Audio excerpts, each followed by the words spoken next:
Back here at home, Mayor Brandon Johnson's appointment of a new school board. WGN political reporter Taman Bradley is live at Sweet Holy Spirit Church with more on the plan Mayor Johnson fiercely defended. Taman.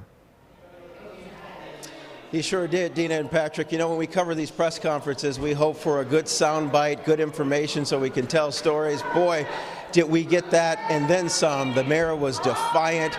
He was combative. He referred to himself as not the status quo. He called himself a lover of the people of Chicago. At least I think that's what he was talking about. A real big power flex. The mayor naming 6 new members to the Chicago School Board after the entire board resigned 72 hours ago. The mayor asserting again and again that under state law he has the power to do that. He does.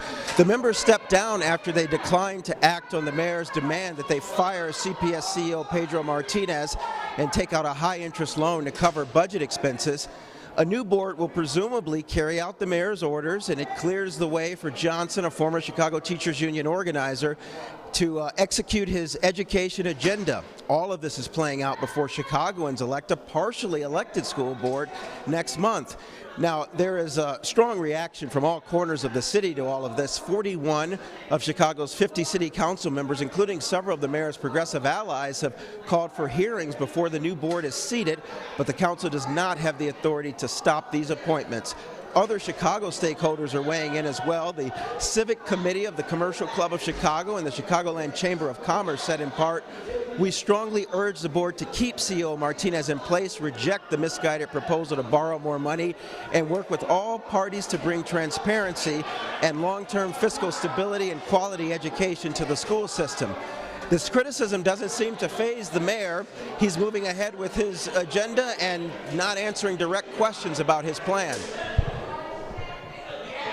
When I ran for mayor, I promised to transform our public education system. I'm a man of my word. And that means bold leadership in a moment that doesn't nibble around the edges and look for incremental gain. Our people in this city are tired of political leaders that want the status quo to nibble around the edges, and then when children don't get what they deserve, they blame the very communities that they've disinvested in. Not on my watch.